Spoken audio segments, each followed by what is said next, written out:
제가 존경하는 목사님이 저에게 가르침을 많이 주셨는데요. 이런 가르침을 주시더라고요. 세상 사람들이 혼동하는 게 있다. 혼동하는 것 중에 이것이 있다. 뭐냐면 기쁨과 재미, 이것을 혼동한다. 그러시면서 예를 들어 말씀하시는데 인기 있는 영화나 드라마를 보고 나면 그 영화 참 재밌었네. 그 드라마 정말 재밌네.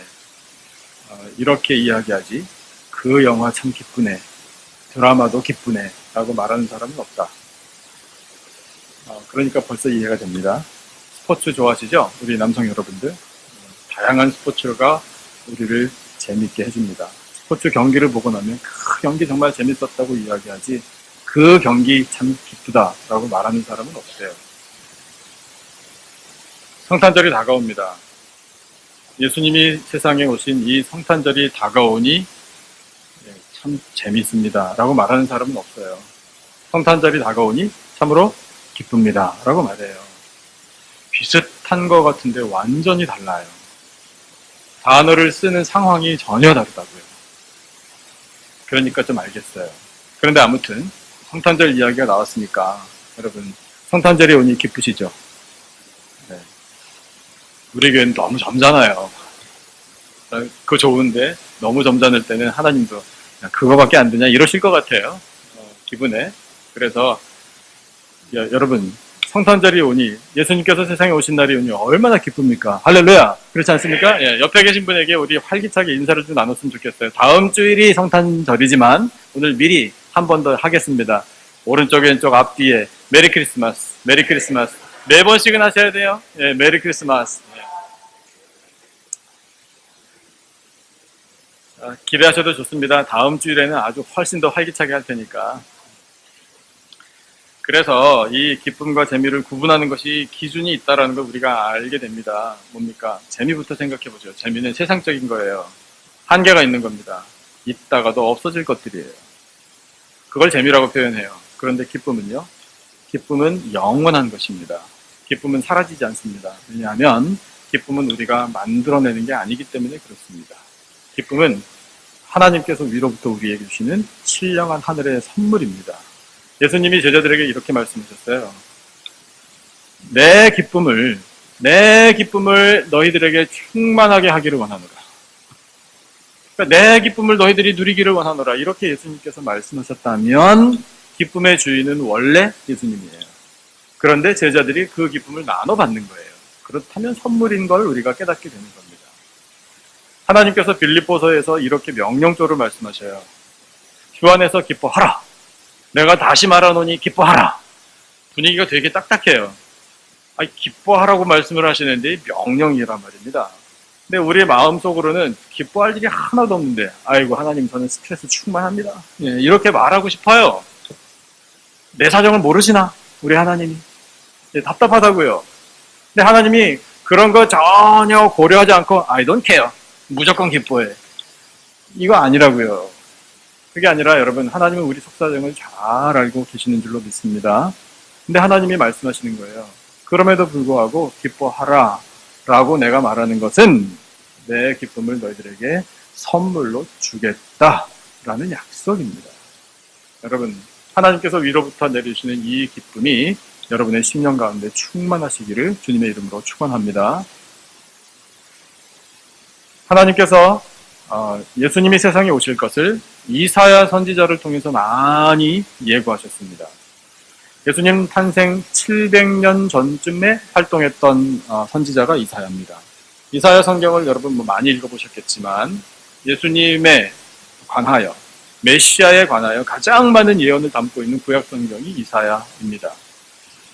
그래서 메시아의 탄생, 메시아의 사역, 메시아의 고난, 메시아의 죽음, 메시아의 영광까지 이 이사야 성경을 보면 많이 말씀이 기록되어 있습니다.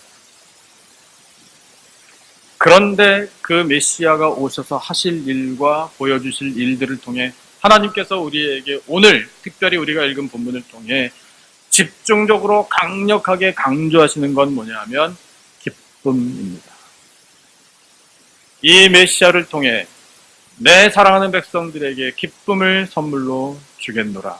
이것이 하나님의 약속의 말씀입니다. 그러면 왜 세상 사람들에게 기쁨을 주기 위하여 메시아를 보내주시나? 사람들에게 기쁨이 사라졌기 때문입니다. 기쁨 대신에 다른 것들이 사람들에게 많았기 때문에 하나님께서 보실 때에 속상하셨습니다. 좋지 않았습니다. 그래서 하나님께서 그것을 해결해 주시려고 메시아를 통하여 기쁨을 선물로 주시겠다라는 약속의 말씀이 바로 오늘 우리에게 주신 말씀입니다. 여러분, 그 옛날에 주셨던 말씀이 오늘 우리에게도 은혜가 되는 줄로 믿습니다. 그러면 하나님이 어떤 기쁨을 우리에게 선물로 주시나 그 말씀을 한번 귀 기울여 들어보십시다. 첫 번째는요, 슬픔을 이길 기쁨입니다. 슬픔을 이길 기쁨. 저를 따라 한번 말씀해 보시겠어요? 슬픔을 이길 기쁨. 그 기쁨을 1절부터 3절까지 말씀하시는데 같이 한번 읽어보겠습니다. 1절부터 3절까지 다 같이 한 목소리로 시작. 주 여호와의 영이 내게 내리셨으니 이는 여호와께서 내게 기름을 부으사 가난한 자에게 아름다운 소식을 전하게 하려 하심이라. 나를 보내사 마음이 상한 자를 고치며 포로된 자에게 자유를, 갇힌 자에게 노임을 선포하며 여호와의 은혜의 해와 우리 하나님의 보복의 날을 선포하여 모든 슬픈 자를 위로하되 무릇 시온에서 슬퍼하는 자에게 화관을 주어 그 죄를 대신하며 기쁨의 기름으로 그 슬픔을 대신하며 찬송의 옷으로 그 근심을 대신하시고 그들이 의의 나무 곧 여호와께서 심으신 그 영광을 나타낼 자라 일컬음을 받게 하려 하심이라. 아멘. 하나님의 백성들에게 왜 기쁨이 사라졌나? 이사야 선지자가 활동했을 당시를 우리가 가만히 살펴보면 알 수 있습니다. 이스라엘 민족이 남유다와 북이스라엘로 나누어져 있었을 때 활동했던 선지자가 이사야인데 이사야는 남쪽 유다에서 활동했습니다. 그런데 그가 선지자로서 이 역할을 감당하던 시기 중반쯤에 어떤 일이 일어났나 하면 북이스라엘이 아수르에게 나라를 빼앗기고 말았습니다. 우리 연세 많으신 어르신들이 한국에서 일제시대를 혹시 경험하셨다면 경험하신 분들이 계시죠. 해방 전에 태어나신 분들은 그런 일을 겪으셨잖아요. 나라를 잃은 슬픔이라는 것이 얼마나 크고 얼마나 상처가 깊은지를 경험하신 분들은 잘 아실 겁니다.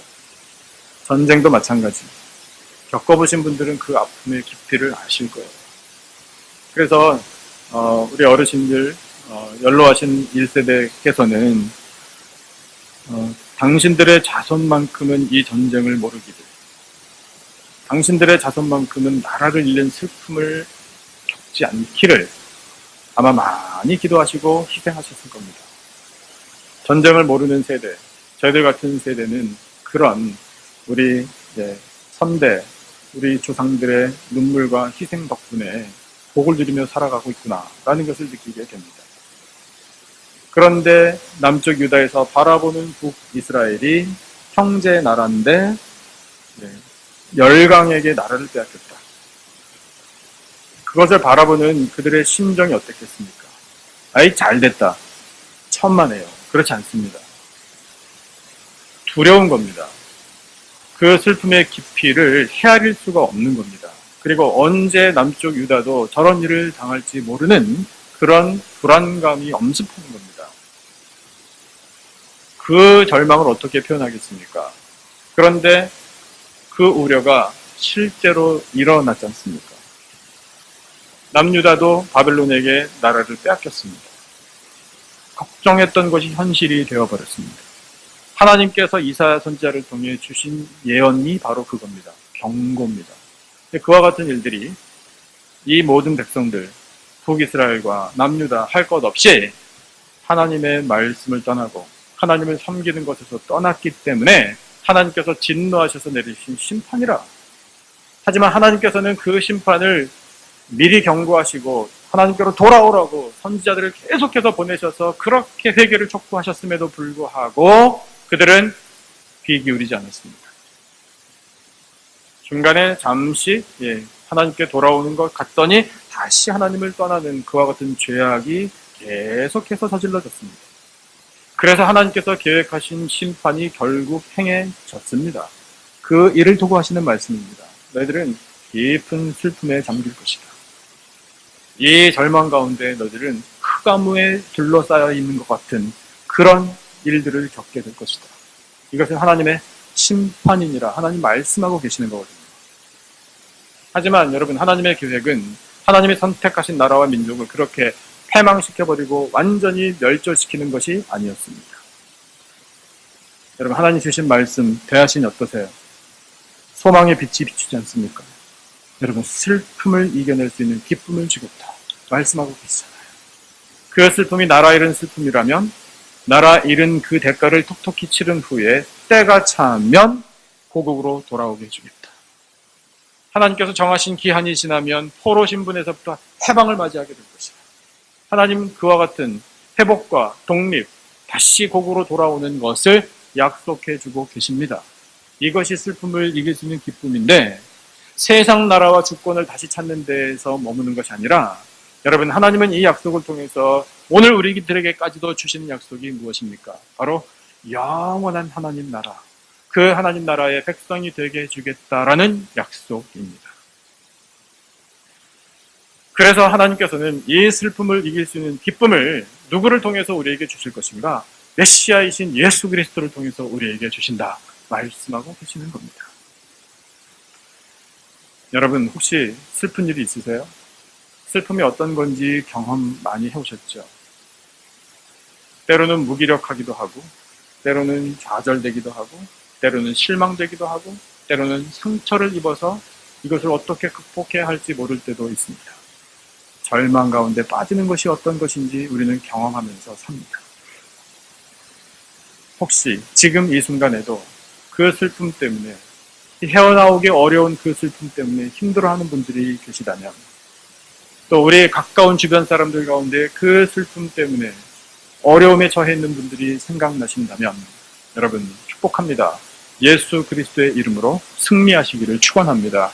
예수 그리스도, 그분이 우리의 기쁨의 근원 되십니다.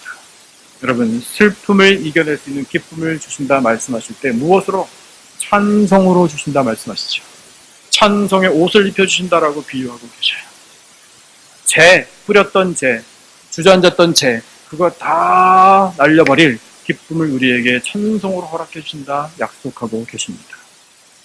그래서 여러분, 우리의 삶 가운데는요, 찬송이 충만해야 돼요. 찬송이 넘쳐나면요, 우리를 슬프게 하는 일, 우리를 우울하게 만드는 일, 우리 속상하게 만드는 일, 하나님께서 그 찬송의 힘으로 이겨낼 수 있도록 기쁨을 허락해 주십니다. 슬픈 마음 있는 사람, 누구 이름을 믿으면? 예수 이름을 믿으면 영원토록 기쁨을 누리게 될 것을 우리가 찬송하지 않습니까?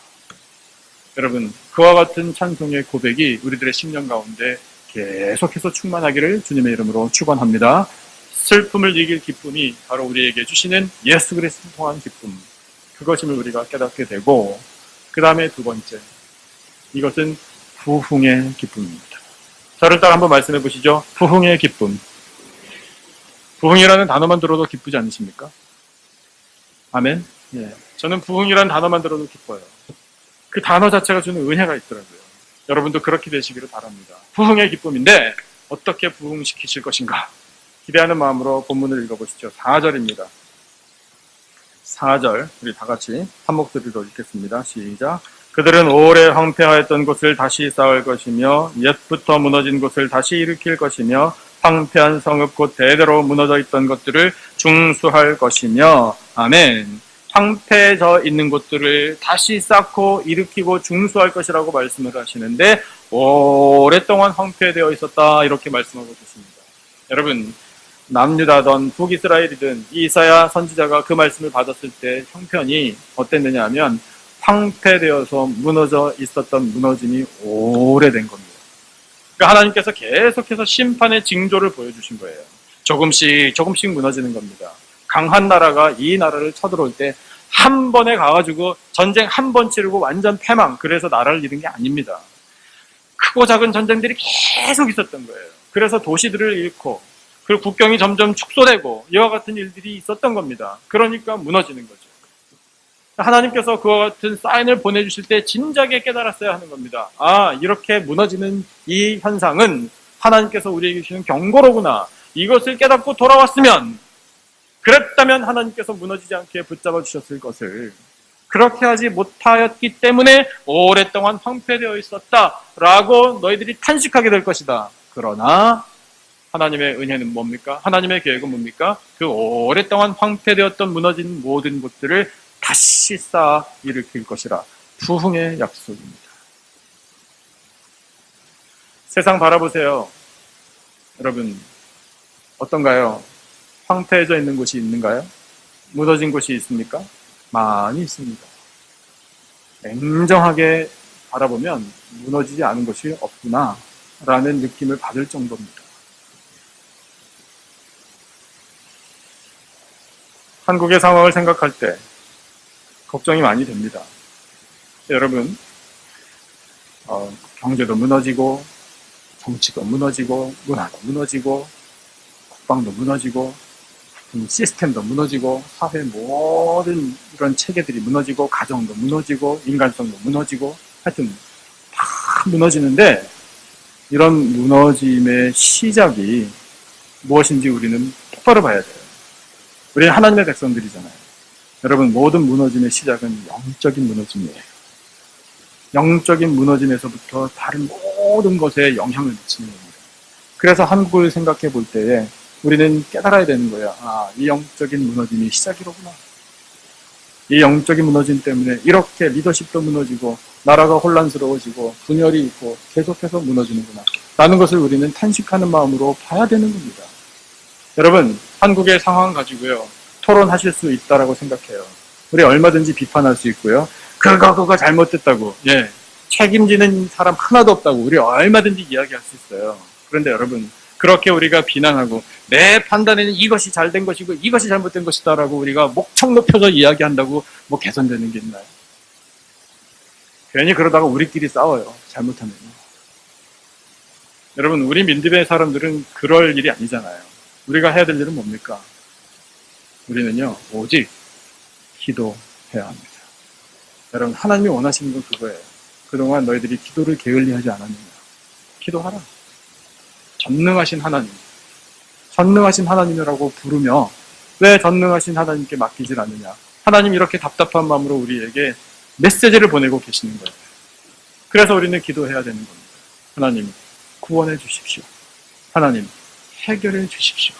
하나님, 회복시켜 주십시오. 영적인 무너짐에서부터 시작된 이 모든 것들을 다시 쌓아 일으켜 주시고 중수해 주십시오. 리더십도 하나님이 세워주시고 나라도 평강하게 세워주시고 교회들이 다시금 기도를 회복하게 해주시고 그 거룩함을 회복하게 해주시고 하나님이 원하시는 나라, 평강의 나라로 다시금 서게 해 주십시오. 우리 그렇게 기도해야 할 줄로 믿습니다. 여러분, 하나님이 기다리시는 건 바로 그거예요. 우리의 간절한 소원, 우리의 간절한 기도, 우리의 애통하여 하는 마음, 영적인 무너짐이 시작이었다라는 깨달음, 그래서 하나님께로 돌아가는 이 본질의 회복, 하나님이 원하시는 것이 바로 이것입니다. 그러면 세워지는 거예요. 물론 여전히 해결되지 않은 일들이 있어요. 채워지지 않은 부분들도 있고요. 또 답답해서 이걸 어떻게 하면 좋은가, 이런 일들 앞에 놓여 있을 수도 있습니다. 하지만 여러분, 그런 문제, 해결되지 않은 일, 내가 어쩌지 못하는 그것을 계속 붙들고 씨름하고 묵상하면 개선되는 게 있던가요? 개선되는 거 없던데요.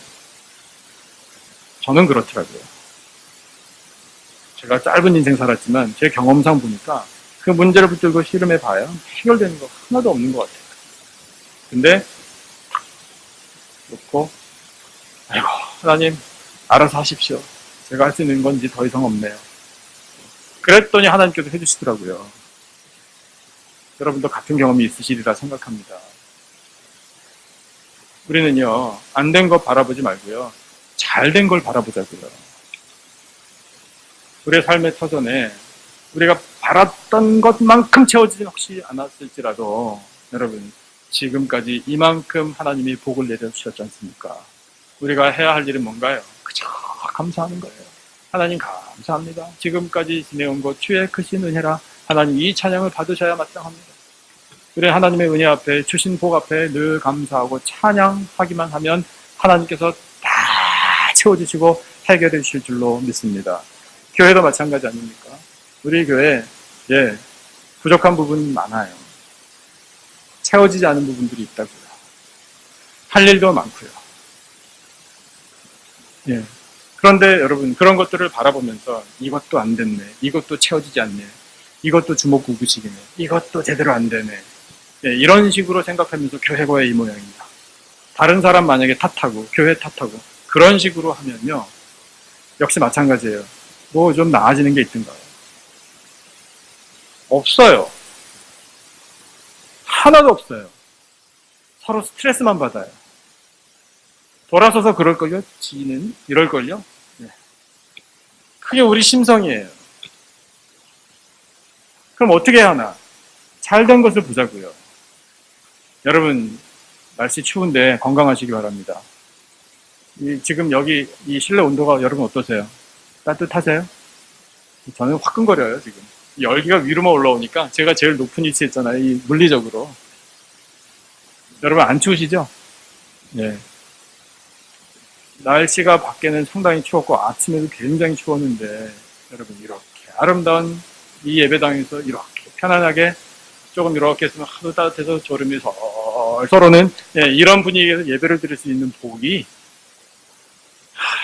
여러분 이건 우리가 상상치도 못할 복이에요. 지구 반대편에서 어떤 일이 일어나는지 우리 알고 있잖아요. 또 옛날에 한국에서 신앙생활 하셨던 분들 알고 계시잖아요.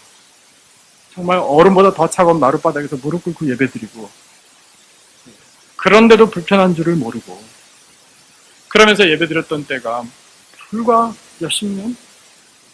이렇게 편안하고 이렇게 아름다운 환경에서 예배드릴 수 있다는 사실 이거 복 아닙니까? 우리 장로님 기도해 주셨는데요.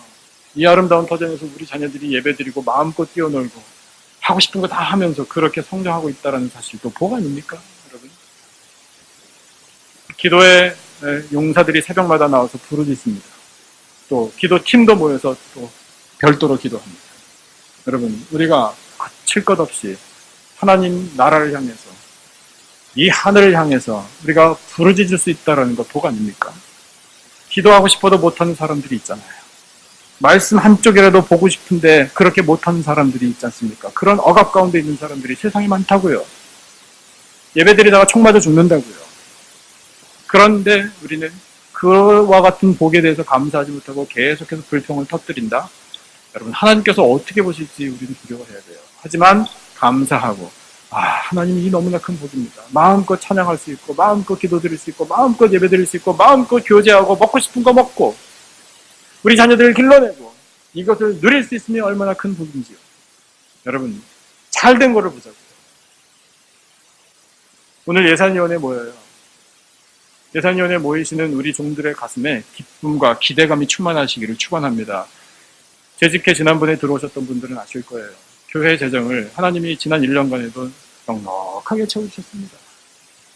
여러분 이것은 다 우리 사랑하는 성도님 여러분들의 온전한 11조와 봉헌물 덕분인데 그렇게 할 수 있음이 복이라고요. 그래서 하나님이 재정을 채워주신다. 왜 채워주시나? 하나님의 일을 하라고요. 영혼들을 구원해내라고요. 그 사명 감당하라고 채워주시는 거 아닙니까? 이건 복이에요. 복 중에도 큰 복입니다. 교회를 둘러보면 그렇게 우리 잘된 것을 바라보며 하나님 앞에 감사하고 찬양해야 할 일들이 너무나 많습니다. 그래서 우리는 그 내려주신 복 앞에 감사, 찬양하고 더 즐거운 마음으로 헌신하게 되는 것입니다. 여러분, 이 땅의 것으로 복을 내려주신 하나님 앞에 감사하시기를 주님의 이름으로 축원합니다. 독생자 예수 그리스도, 우리에게 기쁨을 주시는 주님이십니다. 예수님이 세상에 오셔서 우리에게 주시는 기쁨은 슬픔을 이겨낼 수 있는 능력의 기쁨입니다. 무너졌던 것들을 다시 쌓아 일으켜주시고 중수해주시는 부흥의 기쁨입니다. 하늘의 신령한 복과 땅의 기름진 복으로 넉넉하게 채워주시는 복입니다.